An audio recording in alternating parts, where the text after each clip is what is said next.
Técnicamente no es que os tengáis que ver los vídeos antes del examen, es que deberíais haberlos visto mucho antes del examen, porque antes del examen tenéis que ir practicados, no visionados.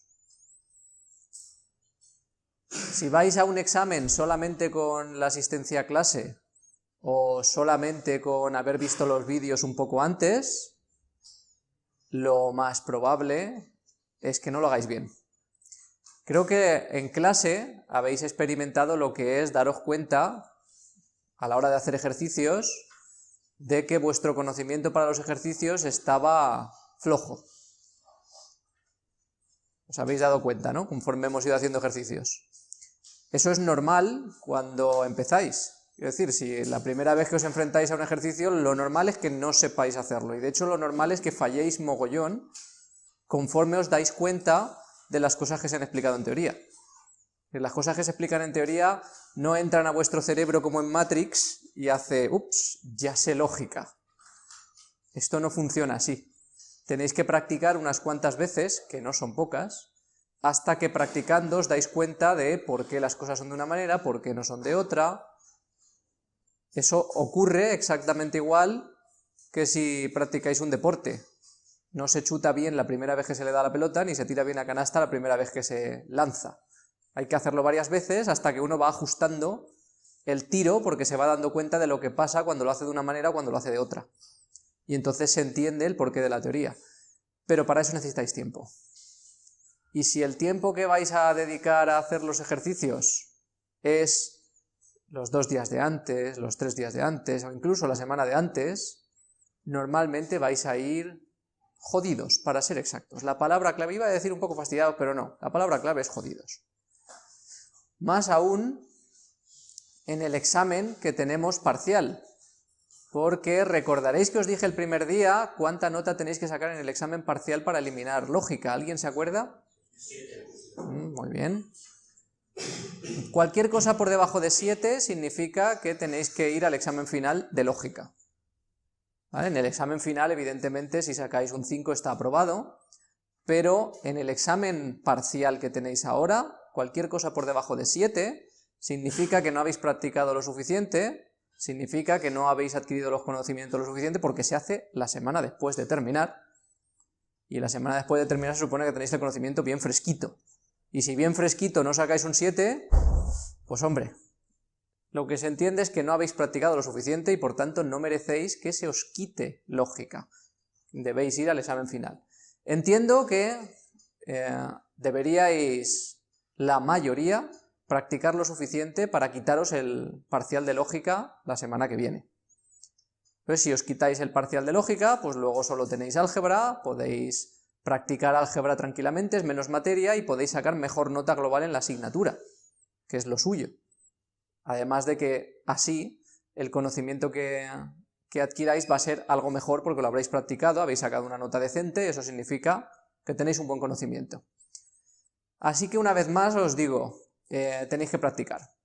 No hay otro misterio. Yo puedo daros la clase mejor o peor, puedo cometer errores en clase, puedo admitirlo, ese tipo de cosas, podéis ver que no sois los únicos que cometéis errores, que incluso con experiencia se cometen, pero lo que importa de verdad es que no los cometáis el día del examen, sobre todo cuando en un examen se os van a poner ejercicios más o menos tipo, que en los exámenes no se suelen poner ejercicios ultra extraños que uno no sepa de qué van, sino se ponen ejercicios más o menos tipo y que se supone que si habéis practicado son como o parecidos a lo que habéis practicado.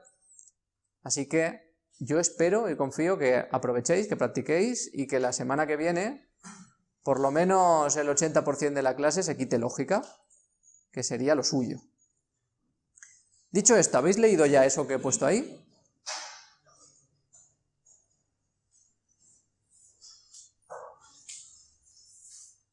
Eso que he puesto ahí significa que, como no, vamos a empezar practicando. Vamos a hacer ejercicios de contraejemplo, que todavía no habíamos hecho, y los vais a entregar de una forma nueva, que os requiere tiempo además. La forma de entrega, que la he cambiado para que no me estéis dando hojitas, es que lo vais a entregar a través de tutoría, a través de Campus Virtual. Y para entregarlo a través de tutoría lo hacéis en papel y después lo escaneáis, fotografiáis o como sea con un móvil y lo enviáis por tutoría. Por eso ahí abajo pone recomendado alguna aplicación tipo CamScanner o similar, porque una de esas aplicaciones, cualquiera de ellas me vale, no tiene por qué ser CamScanner, he puesto por ejemplo, cualquiera con la que le hagáis foto y os convierta lo que estáis haciendo en PDF, porque así es más fácil que lo enviéis en un solo PDF y quede más limpio. ¿Vale? Así que necesitáis hacer el ejercicio y en los últimos minutos coger las hojas, tiqui, tiqui, tiqui, tiqui, tiqui, y lo enviáis. Tutoría además tiene una particularidad. Cuando lo enviéis por tutoría pone la hora. Así es que si lo enviáis tarde, no cuenta. Os pondré una fecha límite, una hora límite, y tenéis que enviarlo antes de esa hora límite. O sea que os tenéis que planificar, ya sabéis, aparte de lo de hacer que las preguntitas vayan seguidas, tenéis que enviarlo antes de la hora límite. Para que no hayan dudas, antes de empezar, esto de aquí es importante. Lo que vais a tener en la hoja son razonamientos, como la semana pasada cuando hicimos tablas de verdad. Los razonamientos tienen premisas y una conclusión. Cuando tenéis que estudiar un razonamiento, ya lo sabéis, estudiáis la fórmula bien formada asociada al razonamiento, que es premisa 1 y premisa 2 y premisa 3 implica conclusión. Esa es la fórmula que estudiáis esta semana con el método del contraejemplo. Y podéis tener dos posibles resultados. Estáis estudiando si el razonamiento es válido o no. El razonamiento puede ser válido, si es válido no admite contraejemplo, y por tanto es válido y ya está, se supone que es tautología. Si no es válido, admitirá un contraejemplo, y por tanto lo que tenéis que poner en la respuesta es el contraejemplo que habéis encontrado. Algunos pueden tener más de un posible contraejemplo. Los razonamientos no tienen por qué tener un único contraejemplo, pueden tener varios. Pero con que pongáis uno que sea un contraejemplo, es suficiente. Eso, como pone aquí en la primera hoja, es decir, hacéis una primera hoja donde pongáis solamente las soluciones, pero luego quiero los desarrollos. No me vale las soluciones y ya está, sino en las siguientes hojas, los desarrollos. ¿Está claro esto? ¿Hay alguna duda? ¿No? Si lo tenéis todo claro, poneos ya en grupos de 5 y vamos empezando.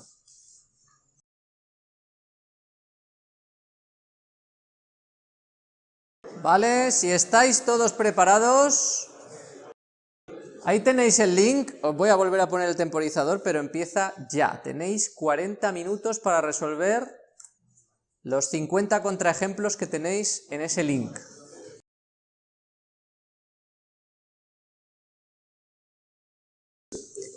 Aquellos que veis que no sabéis hacer los ejercicios, aprovechad lo que estamos haciendo porque de lo que se trata es de que sepáis vosotros, no de que sepa yo. Yo puedo haceros 200 en la pizarra, pero sois vosotros quienes tenéis que hacerlo, así que aprovechad si veis que no sabéis cómo se hace para, en esta ocasión, aprender a hacerlo. En los 30 minutos que quedan podéis aprender perfectamente a hacer los contraejemplos bien, si os ponéis a ello. Para que un contraejemplo cuando lo hagáis en un ejercicio de examen se considere bien hecho, no vale simplemente con que vayáis poniendo debajo de cada una de las fórmulas verdadero, falso, verdadero, falso. Con eso no es suficiente. Tiene que verse cómo deducís. Es decir, uno empieza en el contraejemplo asumiendo que las premisas deben ser verdaderas y la conclusión falsa para que sea un contraejemplo. Esos valores se ponen en la primera línea porque son los que asumimos ya que son necesarios para encontrar un contraejemplo, pero a partir de ahí, cada nuevo valor se deduce de los de arriba y esa deducción hay que hacerla explícita. Hay que decir, esto tiene que ser verdad porque esto si no sería falso o lo otro sería verdadero. Esto tiene que ser falso porque si no tal. Y lo podéis hacer, como lo hemos hecho en la pizarra, poniéndolo abreviado porque si no tal con valores, o si no, lo ponéis con un texto. Pero tenéis que hacerlo explícito. Si llegáis a un contraejemplo y simplemente ponéis los valores de verdad, yo no sé si lo habéis razonado vosotros y por tanto no os lo puedo dar por bueno.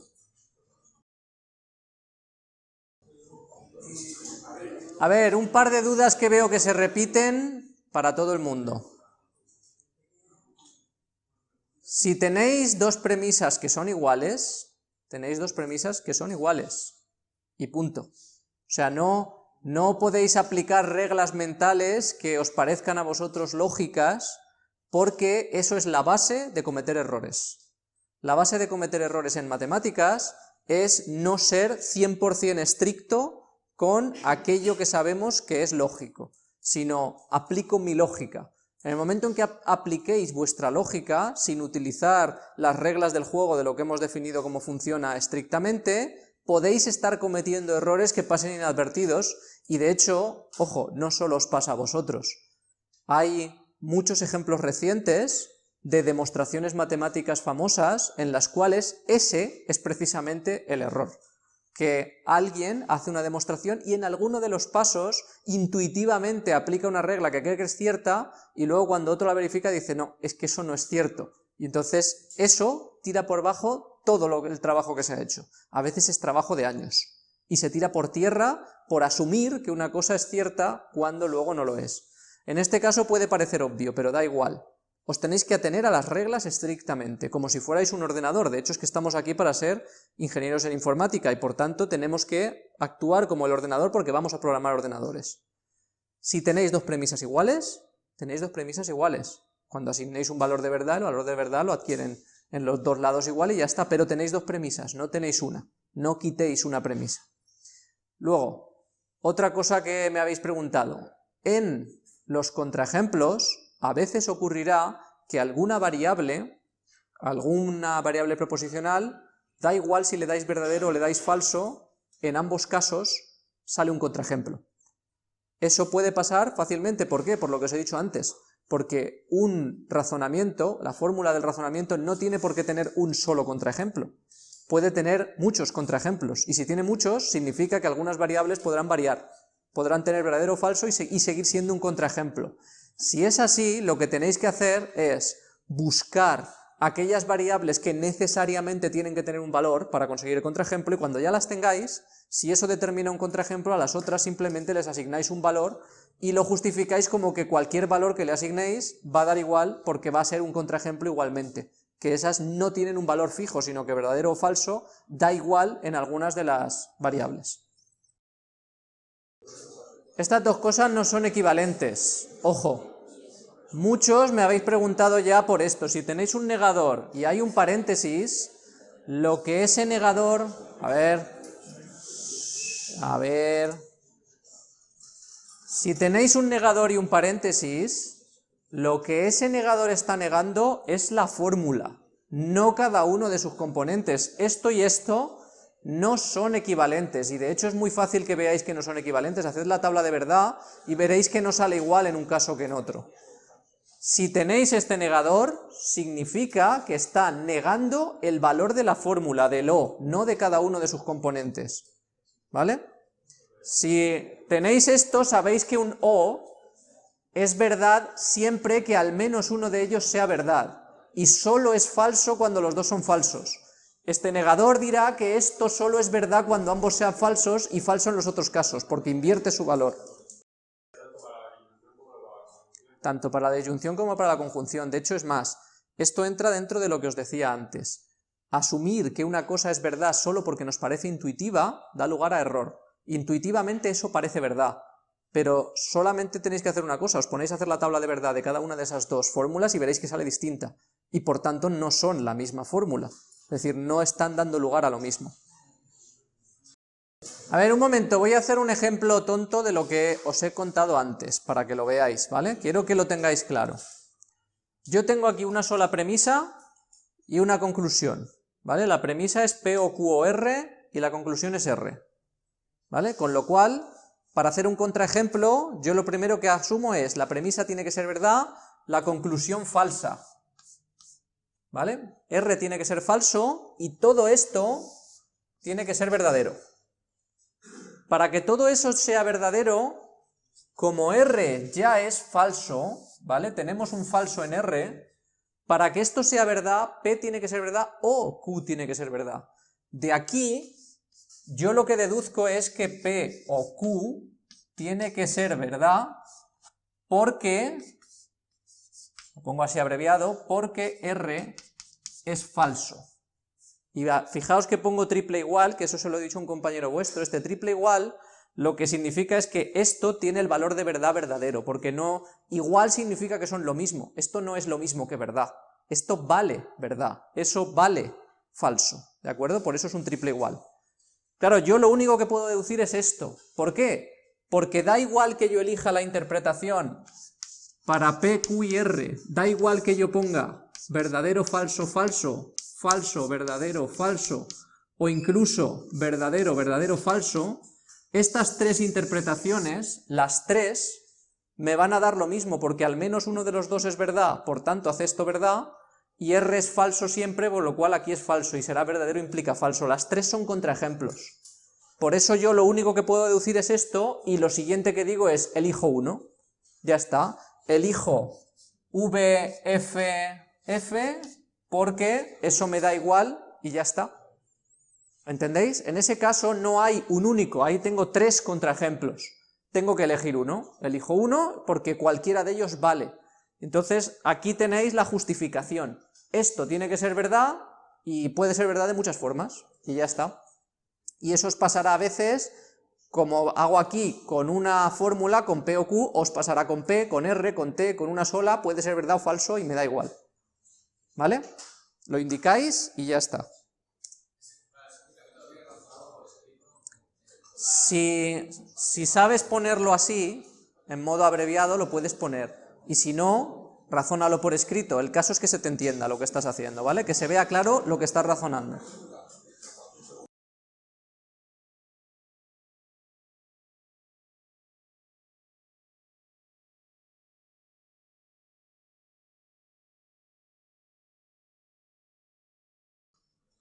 Como veo que hay muchas dudas, sobre todo respecto al procedimiento, voy a hacer un ejemplo más o menos de procedimiento, porque más o menos tenéis idea de en qué consiste el contraejemplo, de lo que tenéis que encontrar, de algunas tablas de verdad, de cómo una cosa es verdadera cuando otra es falsa, pero casi todos tenéis dudas respecto a cómo hago eso para que se vea lo que estoy haciendo. Al final, lo que cuenta es que vayáis paso a paso desde un ejercicio, un planteamiento, hasta una solución, y que en cada paso que hagáis se vea claro lo que estáis haciendo. Yo parto de esto, y lo primero que tengo que hacer es crear lo que se llama la fórmula bien formada asociada al razonamiento. Aquí hay un razonamiento, dos premisas y una conclusión. La fórmula bien formada asociada a este razonamiento es premisa 1 y premisa 2 implica conclusión. Y ojo, esto ya os lo he comentado a algunos, cuando hablamos de premisa, yo hablo de la premisa 1 es todo esto, no es P ni es Q, es la fórmula. Lo que tiene luego cuando diga que P1 tiene que ser verdad, es que tiene que ser verdad P o Q, no la P o la Q es verdad, no, tiene que ser verdad P o Q, esa fórmula, ¿de acuerdo? Porque esa es la premisa 1. También he visto que tenéis dudas respecto a los razonamientos de por qué es esa fórmula y si me la tengo que saber. Esto son cosas que estamos dando lógica, tenéis que encontrarle la lógica, valga la redundancia, a lo que estáis haciendo. Si yo hago un razonamiento, imaginaos que este razonamiento fuera premisa 1, los lunes tengo lógica. Premisa 2, hoy es lunes. Conclusión, tengo lógica. ¿Por qué he llegado a la conclusión? Porque asumo que las dos premisas son verdad. No asumo que una es verdad u otra es verdad, no. Las dos son verdad y de las dos, como verdad, deduzco la conclusión. Eso es lo que estoy poniendo aquí. La primera y la segunda implican la conclusión. Todas las premisas juntas tienen que implicar la conclusión. Por tanto, yo tengo que asumir que todas las premisas, cuando todas ellas son verdad, la conclusión debe ser verdad. Eso es lo que es un razonamiento. ¿De acuerdo?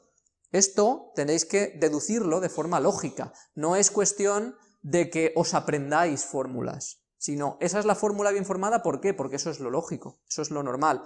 Yo asumo que varias cosas son verdad a la vez y me dan lugar a una conclusión que es una consecuencia de las anteriores, se deriva.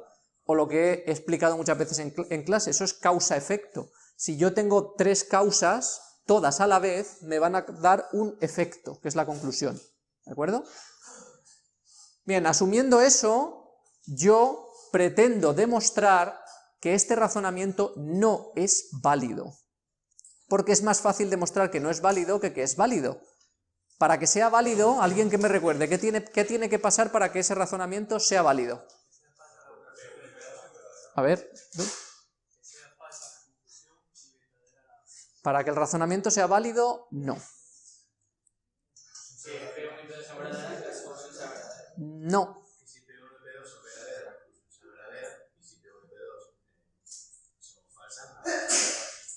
A ver.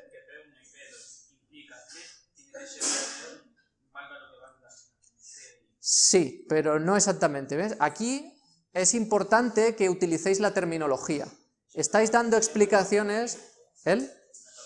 Eso es. Estáis dando explicaciones de, a ver, cuando P1 y P2 sean verdaderas, C tiene que ser verdadera. Sí, es cierto, pero ojo, si una de estas es falsa, da igual lo que valga C y el razonamiento también vale. Lo que importa para que este razonamiento sea válido es que esta fórmula de aquí sea una tautología.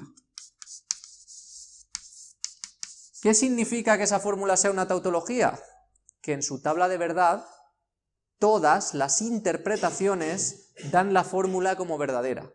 Que no hay ningún caso, que eso es lo importante, no hay ningún caso en el que las premisas sean verdaderas y la conclusión falsa. No existe ese caso y por tanto todos los posibles de valores de verdad de la fórmula dan la fórmula como verdadera, es una tautología. ¿Sí? Eso es así y nuevamente vuelvo a que tenemos que razonarlo. Imaginaos que yo estoy trabajando en cualquier industria, estoy trabajando en una industria metalúrgica, por ejemplo. ¿Qué va a pasar si este metal lo caliento 2 grados más de lo que lo estoy calentando hasta ahora a la hora de fundirlo? ¿Va a cambiar sus propiedades? No, yo tengo una serie de reglas. Cuando caliento tanto un material, la flexibilidad del material es tanto. Cuando caliento tanto un material, su viscosidad es tanto. Y tengo una serie de reglas. Y eso me va a dar lugar a una conclusión. Yo tengo que predecirlo antes. O sea, yo lo que no puedo hacer en una metalurgia es voy a calentarlo 2 grados más a ver qué pasa. Porque si tengo una fábrica y lo caliento 2 grados más y eso hace que explote, me cargo la fábrica. Entonces no puedo decir a ver qué pasa. No, tengo que deducirlo antes y tengo que tener una hipótesis de qué va a pasar. Eso se hace así, yo tengo mis premisas y tengo que ver si la conclusión se deriva o no de las premisas. Y eso es premisas verdaderas, conclusión nunca falsa. Es decir, no puedo tener un contraejemplo. Es tautología, ¿sí? ¿Tenéis claro lo que estoy diciendo, no? Eso es lo que hace que mi razonamiento sea válido. Y si es válido, yo asumo, cuando lo he hecho en teoría, que puedo calentar 2 grados más ese plasma que tengo de un determinado metal porque no me voy a cargar la fábrica, ¿vale? Porque asumo que no hay ningún caso que yo no haya estudiado en el que pueda pasar eso. Todos los casos me dan lo mismo, que no explota la fábrica, ¿vale? Bien, eso es, tautología.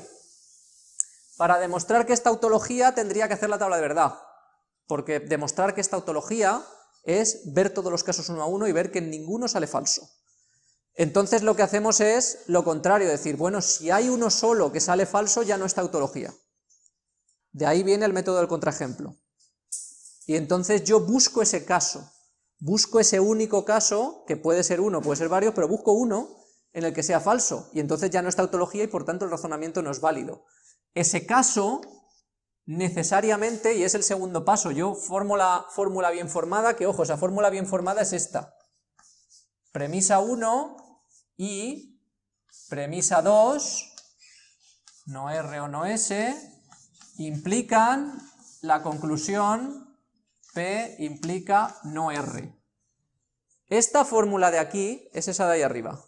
Es la fórmula bien formada asociada al razonamiento. Esta es la que tiene que ser tautología si el razonamiento es válido, o la que tiene que contener un contraejemplo. ¿Sí? Paso 1, esa fórmula. Paso 2, busco un contraejemplo. El contraejemplo tiene que cumplir necesariamente esto. que es el caso que no se da en un razonamiento válido. Ese caso en uno válido no se da. Yo asumo que el razonamiento no es válido y busco un caso de ese estilo. Verdadero premisas, falso conclusión. Verdadero premisas, falso conclusión es verdadero esto, falso esto. Entonces, si ahí R es verdad, la C tiene que es falsa. Si R es verdadero, entonces se vuelve falso, por tanto eso es falso. A ver, vamos por partes. Tengo que buscar un caso como este. Para buscar un caso como este, yo tengo que asumir que esas fórmulas tienen ese valor de verdad, y como decía él, esta fórmula tiene que ser falsa. Para que esta fórmula sea falsa, empiezo a razonar. Si, y esto lo podría poner así, que no tengo mucho espacio. Como P implica no R tiene que ser falso, entonces P tiene que ser verdadero y no R tiene que ser falso, porque es la única posibilidad para hacer falso esta fórmula. Entonces, deduzco que P tiene que ser verdadero y no R tiene que ser falso, o lo que es lo mismo, R tiene que ser verdadero. ¿Sí? Eso es lo que estoy haciendo, deduciendo. Entonces yo ya sé que P verdadero y R verdadero, porque no R es falso. Entonces me vengo aquí y digo, vale, P es verdadero, ¿y qué ocurre? Que ya me va a dar igual lo que valga Q, porque esto ya va a ser verdadero porque P es verdadero. No R es falso, porque P es verdadero, esto es falso. Por tanto, para hacer verdadera esta fórmula de aquí, ya puedo deducir que no R tiene que ser verdadero. No S, sí, no S. S tiene que ser falso porque no S tiene que ser verdadero. Entonces, habría que ponerlo como justo ahí, ¿no? Por tanto, S tiene que ser falso. Eso es, como he hecho aquí. Y ahora digo, como no R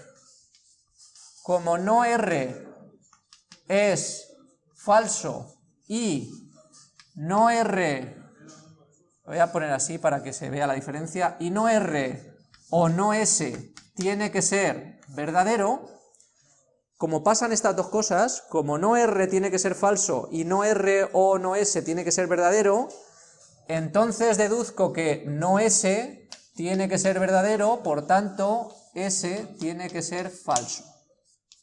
¿Vale? Eso es una deducción, lo estoy haciendo comprimido, pero se ve. Como pasa esto, entonces tiene que pasar esto. Lo podéis poner contexto mientras se entienda, no hay problema. Al final esto es hacer explícito lo que vosotros estáis procesando, lo que vosotros estáis razonando. No es necesario que sea muy estrictamente matemático el cómo lo escribís ahí. Lo que sí es necesario es que cuando escribáis eso no os equivoquéis, es decir, que lo que digáis sea correcto. Como pasa esto, tiene que pasar esto, y lo que estáis diciendo sea correcto. Si lo que decís es correcto, a mí me da igual si lo ponéis en texto castellano o lo ponéis como lo estoy poniendo aquí, mientras lo que digáis se vea claro lo que decís y sea correcto. ¿El examen cuántos contraejemplos vas a poner? ¿El? ¿El examen cuántos contraejemplos vas a poner? De 1 a 20. ¿De 1 a 20? Contraejemplo. Aparte de contraejemplos, ¿qué más vas a ir? ¿El? Aparte de contraejemplos, ¿qué más vas a ir? ¿Caras de verdad? Eso no te lo voy a decir.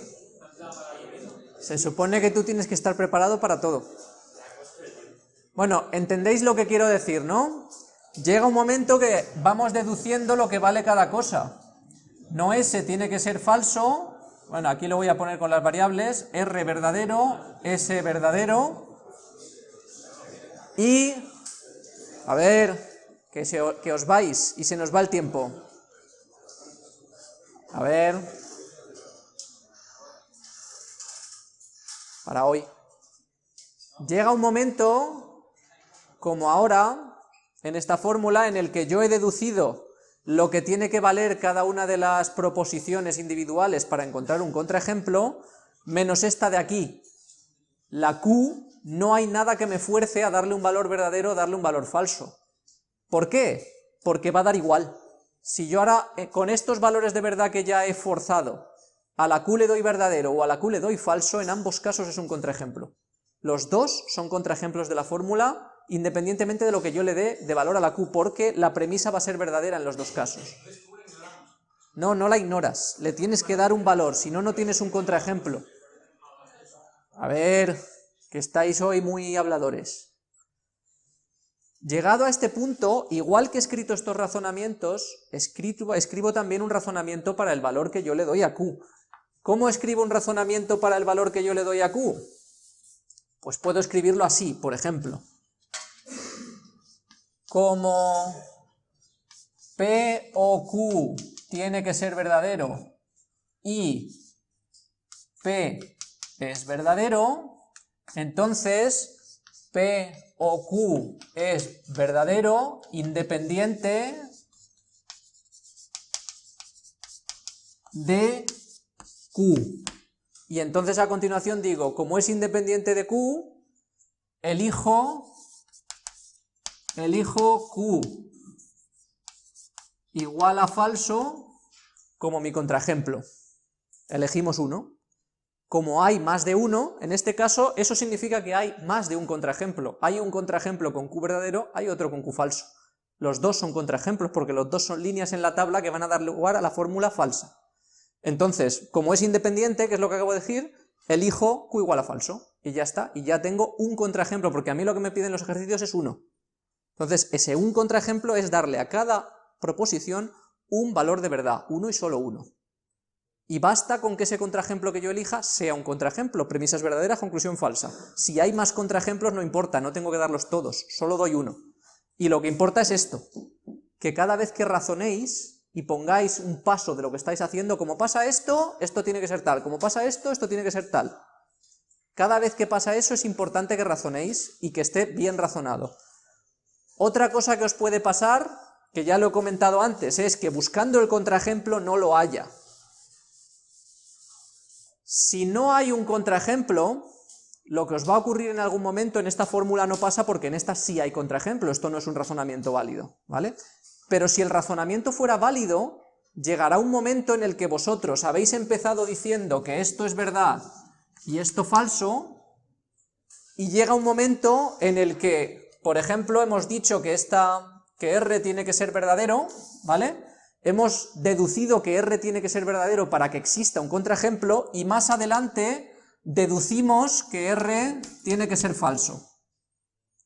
Esto es lo que pasa cuando no hay contraejemplo, que en un momento dado para una premisa se asume que tiene que ser verdadera y en otro momento que es falsa, y no puede ser verdadera y falsa a la vez. ¿Eso qué significa? Tenemos una contradicción. Para que hubiera contraejemplo, R tendría que ser verdadera y falsa a la vez, cosa que no puede ser. Por tanto, no hay contraejemplo porque hemos encontrado una contradicción. ¿De acuerdo? Eso es a lo que tendríais que llegar si no hay contraejemplo. Lo expresas así, esto has ido deduciendo, y en un momento has deducido R equivalente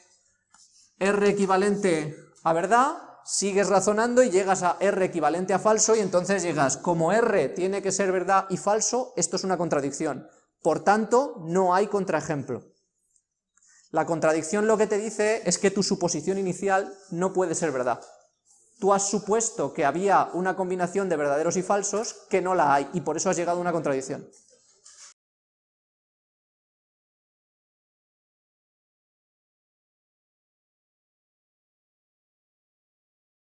Ya habéis visto todos los problemas que tenéis con el contraejemplo, y el contraejemplo es de lo más fácil que hay en lógica.